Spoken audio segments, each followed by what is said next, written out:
అందరికీ నమస్తే. నేను మీ రైడ్ విత్ విజయ్. మన ఛానల్లో వచ్చే అన్ని వీడియోస్ చూడడానికి సబ్స్క్రైబ్ చేయండి. నోటిఫికేషన్ కోసం బెల్ ఐకాన్ నొత్తండి. ఛానల్లో మీరు చూసే ప్రతి ఒక్క వీడియోని తప్పకుండా లైక్ చేయండి. అందరికీ హాయ్ అండ్ అందరు మంచిగున్నారని చెప్పి అనుకుంటా. Firstly hi, hello, namaste, adaab. This is Vijay. Welcome back to my YouTube channel ride with Vijay. యాక్చువల్గా ఒక 3 days నుంచి నా హెల్త్ అసలు మంచి లేదు. Full fever, full cold, full cough. ఈరోజు కొంచెం సెటిల్ అయింది, బట్ స్టిల్ నా ఫేస్లో కనిపిస్తుంది అనుకుంటా నీరసం అదంతా.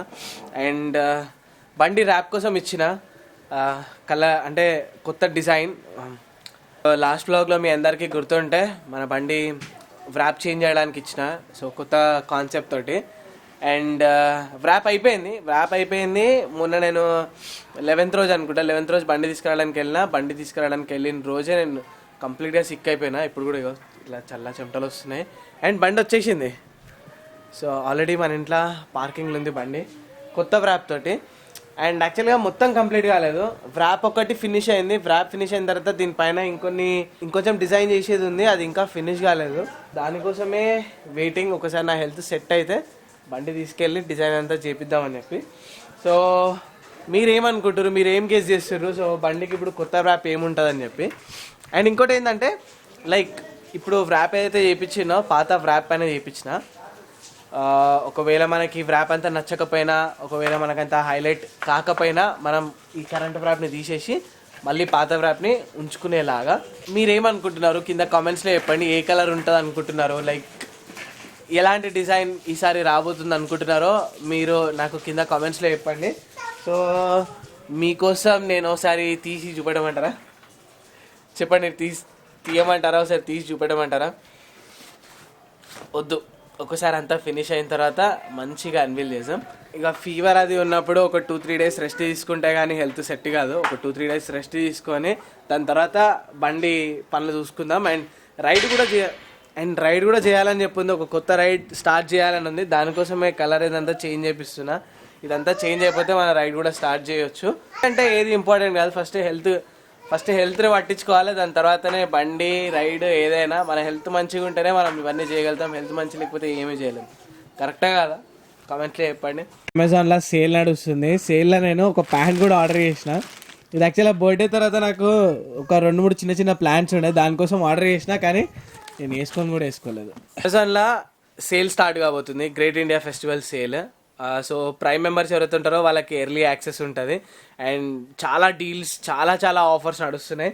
సో అదే ఆఫర్లో నేను కూడా ఒక ప్యాంట్ తీసుకున్నాను. నార్మల్గా ఈ ప్యాంట్ కాస్ట్ 2000 చేంజ్ ఉంది, 2499 రూపీస్ ఉంది. కానీ మనకి జస్ట్ 700 రూపీస్లో వచ్చింది. సో కంఫర్ట్ ఫిట్ ఎట్లుందో వేసుకొని ట్రై చేసి చెప్తాం మీకు. యాక్చువల్లీ అది వేసుకున్న తర్వాత నాకు అర్థమవుతుంది ఏంటంటే, దీంతో పాటు ఇంకొకరు కూడా వేసుకోవచ్చు. బట్ ఎనీహౌ, లైక్ అమెజాన్లో మనకి ఇది ఒక ఫీచర్ కూడా ఉంటుంది. మనకు నచ్చకపోతే 30 days రిటర్న్ ఆప్షన్ ఉంటుంది, రిప్లేస్మెంట్ ఆప్షన్ ఉంటుంది. And easy returns, easy replacement అయిపోతుంది. సో బేసిక్గా 30 size ఆర్డర్ చేసుకుంటే సరిపోతుంది. కానీ ఈ షేడ్ నాకు బాగా నచ్చింది. ఒకవేళ మీరు ఇలాంటి ప్యాంట్ ఏదైనా ఆర్డర్ చేయాలనుకుంటే కింద డిస్క్రిప్షన్లో లింక్ ఉంటుంది, మీరు అక్కడ నుంచి ఆర్డర్ చేసుకోవచ్చు. కాకపోతే సైజ్ ఒకసారి మీరు చూసుకోండి, సైజ్ చాట్లో వెళ్ళి మీ బెస్ట్ సైజ్ ఎంత అండ్ మీ ఇన్సైన్ ఎంత అది చెక్ చేసుకొని ఆర్డర్ చేయండి. ఓకే, ఒకవేళ ప్రాబ్లం అయితే మీరు ఈజీగా రిటర్న్ చేసి మీ కంఫర్టబుల్ సైజ్ మళ్ళీ మీరు ఆర్డర్ చేసుకోవచ్చు.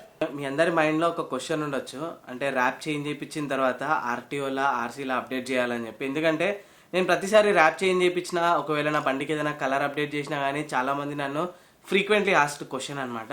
యాక్చువల్లీ ఏంటంటే, లైక్ మనం ఒక పర్పస్ మీద మన బండికి కలర్ చేంజ్ చేస్తే మనం ఆర్టీఓలో అప్డేట్ చేయాల్సిన అవసరం లేదు. కానీ ఏ పర్పస్ లేకుండా నార్మల్గా మనం చేంజ్ చేస్తే మాత్రం, ఇప్పుడు ఫర్ ఎగ్జాంపుల్కి నేను గ్రీన్ కలర్ వేయించిన అండ్ అదొక రైడ్ కోసం వేయించిన.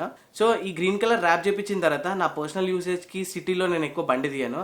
సో ట్రాఫిక్ పోలీస్ వాళ్ళతో ప్రాబ్లం ఉండదు. కాకపోతే నా బైక్ తీసుకొని లాంగ్ రైడ్స్కి మాత్రమే వెళ్తా. సో లాంగ్ రైడ్స్కి వెళ్ళినప్పుడు నా దగ్గర ఒక రీజన్ ఉంటుంది, లైక్ నేను ఈ రైడ్ ఒక రీజన్తో చేస్తున్నా, లేకుంటే హైదరాబాద్ నుంచి జాన్స్కార్ వెళ్తున్నా, సే నో టు ట్రక్స్ అని చెప్పి. సో దానికోసమే ఈ బైక్ని కొంచెం స్పెషల్గా డిజైన్ చేసిన అని చెప్పి. ఎగ్జాంపుల్కి రీసెంట్గా XBHP వాళ్ళతో రైడ్ చేసిండే. సో XBHP వాళ్ళ హోల్ థీమ్ ఏదైతే ఉందో ఆ థీమ్ కనిపించేలాగా వాళ్ళ మోటార్ సైకిల్స్ పైన, వాళ్ళ కార్ పైన దాన్ని డిజైన్ చేసారు. సో ఇది one kind of road show అయిపోతుంది. సో రోడ్ షోలో మనం బైక్ని యూజ్ చేస్తే ఆ రోడ్ షోని రిజంబుల్ చేసేలాగా బైక్ పైన ర్యాప్ ఉంటే ప్రాబ్లం ఉండదు. కానీ మన పర్సనల్ యూసేజ్కి ఒకవేళ మన బైక్ ఇట్లా ర్యాప్ చేపిస్తే కస్టమైజ్ చేపిస్తే డెఫినెట్లీ పోలీసు వాళ్ళతో ప్రాబ్లం ఉంటుంది. సో ఫస్ట్ మోస్ట్ థింగ్, ఎప్పుడైతే మనల్ని పోలీసు వాళ్ళు ఆపుతారో వాళ్ళకి మనం ర్యాప్ చేయించినందుకు ఏదైనా ఒక కన్సర్న్, ఏదైనా ఒక కాజ్, ఏదైనా ఒక రీజన్ వాళ్ళకి క్లియర్గా అర్థమయ్యేటట్టు చెప్పాలి. చెప్తే వాళ్ళు ఎలాంటి ప్రాబ్లం చేయకుండా వదిలేస్తారు. కానీ ఒకవేళ వాళ్ళు స్ట్రిక్ట్గా రూల్స్ మాట్లాడినప్పుడు మనం ర్యాపే కాబట్టి ర్యాప్ని తీసేస్తే సరిపోతుంది. బేసిక్గా బైక్ ర్యాప్ గురించి మాట్లాడినప్పుడు ఇప్పుడు మన బైక్ ఆర్సీ పైన ఒక కలర్ ఉంటుంది. ఫర్ ఎగ్జాంపుల్కి నాది వైట్ కలర్ కాబట్టి వైట్ అని ఉంటుంది. సో మనం వైట్ కలర్లోనే ర్యాప్ చేయించుకుంటే అది కంప్లీట్లీ లీగల్ అండ్ దానివల్ల ఎలాంటి ప్రాబ్లం ఉండదు. ఒకవేళ సెకండ్ ఆప్షన్లో మనం ఒక రోడ్ షో చేస్తున్నాం అండ్ ఆ రోడ్ షో మన బైక్ పైన కనిపించాలి, ఆ రోడ్ షోని రిజంబుల్ చేసేలా మన బైక్ ఉండాలి అండ్ దానికోసం మనం ర్యాప్ చేస్తే ఎలాంటి ప్రాబ్లం ఉండదు. బికాజ్ ఆ రోడ్ షో కొన్ని రోజుల కోసం మాత్రమే ఉంటుంది అండ్ ఆ రోడ్ షో అయ్యేదాకా మన బైక్ డిఫరెంట్ కలర్లో డిఫరెంట్ ర్యాప్లో కనిపిస్తుంది. ఆ రోడ్ షో అయిపోయిన తర్వాత ఒరిజినల్ కలర్ అట్లానే ఉంటుంది. అండ్ ఇంకోటి ఏంటంటే, ఇప్పుడు మనం ర్యాప్ చేసేటప్పుడు ఈ ర్యాప్ చేసిన బైక్ ఎవ్రీడే లైఫ్లో మనం యూజ్ చేయడానికి ఉండదు. లైక్ ఫర్ ఎగ్జాంపుల్కి మనము డైలీ ఆఫీస్కి వెళ్తూ ఉంటాం, ఎవ్రీడే ఆఫీస్కి వెళ్ళి రావాలనుకుంటాం. సో అట్లాంటి టైంలో మనం ఎవ్రీడే కమ్యూట్ చేస్తున్నాం అనుకో, పోలీసు వాళ్ళు పట్టుకుంటే ప్రాబ్లం అవుతుంది. And second thing, like XBHP example చెప్పినా నేను, సో మీరు అట్లా ర్యాప్ చేసుకోవచ్చు. అండ్ ఒకవేళ మీరు మీ డైలీ కమ్యూటింగ్కి ర్యాప్ చేసిన బైక్ యూజ్ చేయాలనుకుంటే మీరు RTO దగ్గరికి వెళ్ళి ఫస్ట్ పర్మిషన్ తీసుకోవాల్సి వస్తుంది. లైక్ ఇట్లా నేను కలర్ చేంజ్ చేసుకోవాలనుకుంటున్నా, సో ఇది కలర్ శాంపుల్, ఈ కలర్ శాంపుల్కి RTOలో నేను అప్డేట్ చేసుకోవాలి అని చెప్పి పర్మిషన్ తీసుకోవాల్సి వస్తుంది. పర్మిషన్ తీసుకొని మీరు అప్డేట్ చేసుకోవచ్చు. అప్డేట్ చేసుకున్న తర్వాత ఆ బైక్ని మీరు ఎవ్రీడే యూజ్ చేయొచ్చు. లేదు మీరు నార్మల్గా మీ ప్యాషన్ కోసం మీరు ర్యాప్ చేసుకుంటున్నారు అండ్ దాన్ని మీరు ఎవ్రీడే ట్రాఫిక్లో సిటీలో నడిపారు, ఓన్లీ హైవేస్లో నడిపిస్తారు, లేకుంటే ఒక రీజన్ ఒక పర్పస్ఫుల్లీ రైడ్ల కోసం నడిపిస్తారు. సో అలాంటప్పుడు ఎలాంటి ప్రాబ్లం ఉండదు. 2-3 డేస్ నుంచి నాకు జ్వరం వచ్చింది అండ్ కరెంట్లీ ఇప్పుడు నా పీసీకి జ్వరం వచ్చింది. మొత్తం అంతా రీసెట్ చేస్తున్నా, ఏం చేసినా సరే సరిగా రెస్పాండ్ అవుతలేదు. నాకు తెలిసి దీన్ని అప్గ్రేడ్ చేయాలి. అండ్ మీరు అనుకుంటున్నారేమో, అరే బ్రో నీ దగ్గర మ్యాక్బుక్ ఎయిర్ ఉండే కదా అని చెప్పి. సో ఐర్లాండ్ నుంచి వచ్చిన మ్యాక్బుక్ ఎయిర్ అయితే ఉందో అది నేను వేరే వాళ్ళకి ఇచ్చేసిన. అంటే మనం యూజ్ చేసే హెవీ ఎడిటింగ్కి అది అంతా మ్యాచ్ అయితే లేదు. సో దానికోసం ఆనంద్కి నేను ఏం చెప్పిన అంటే వాళ్ళ చెల్లెకి ఇచ్చేయమని చెప్పిన. సో బైక్ పైన వ్రాపింగ్ పని అయిపోయింది. వ్రాపింగ్ తర్వాత దానిపైన కొన్ని అడిషనల్ స్టిక్కరింగ్ వర్క్ చేయాలి.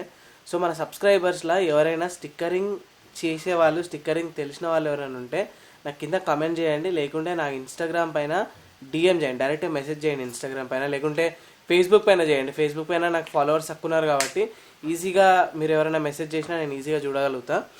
సో స్టిక్కరింగ్ వర్క్ చేసేటోళ్ళు కావాలి.